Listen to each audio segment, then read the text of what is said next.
ಸೇವೆಗೆ ಹೇಮೇಶ್ವರ ಕೊಡುಗೆ ಅಪಾರ. ಶ್ರೀ ಬಿ ಸಿದ್ದಪ್ಪ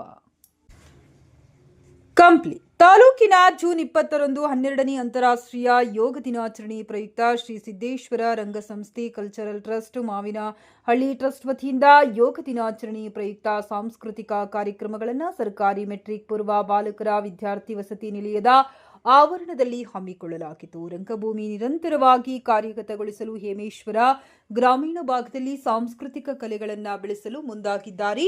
ಯಾವಾಗಲೂ ಗ್ರಾಮೀಣ ಭಾಗದ ಜನಪರ ತತ್ವಪದಗಳು, ಭಾವಗೀತೆಗಳು, ಲಾವಣಿ ಪದಗಳು, ಬಯಲಾಟ, ನಾಟಕ, ಸಂಗೀತ ಮತ್ತು ನೃತ್ಯ ಕಾರ್ಯಕ್ರಮಗಳನ್ನು ಉಳಿಸಿ ಬೆಳೆಸುವ ಕೆಲಸ ಮಾಡುತ್ತಿದ್ದಾರೆ. ಹೇಮೇಶ್ವರ ಎಂದು ಸಸಿಗೆ ನೀರು ಹಾಕುವುದರ ಮೂಲಕ ಉದ್ಘಾಟನಾ ಕಾರ್ಯಕ್ರಮ ನೆರವೇರಿಸಿ ಮಾತನಾಡಿದರು. ಇಂದಿನ ದಿನಗಳಲ್ಲಿ ಮಕ್ಕಳು ಕಲೆಗಳು ಪರಿಚಯ ಇಲ್ಲದೆ ಇರುವುದು ಕಂಡುಬರುತ್ತದೆ. ಅದಕ್ಕಾಗಿ ಗ್ರಾಮೀಣ ಭಾಗದಲ್ಲಿ ಇಂತಹ ಕಲೆಗಳನ್ನು ಬೆಳೆಸುವ ಕೆಲಸ ಸರ್ಕಾರ ಮಾಡಬೇಕೆಂದು ಮುಖ್ಯ ಅತಿಥಿಗಳಾಗಿ ಭಾಗವಹಿಸಿದ ರಂಗಭೂಮಿ ಕಲಾವಿದರಾದ ಜಿ ಪಾಂಡುರಂಗ ತಿಳಿಸಿದರು. ಡಾಕ್ಟರ್ ಬಸವರಾಜ್ ಮತ್ತಿತರರು ಉಪಸ್ಥಿತರಿದ್ದರು.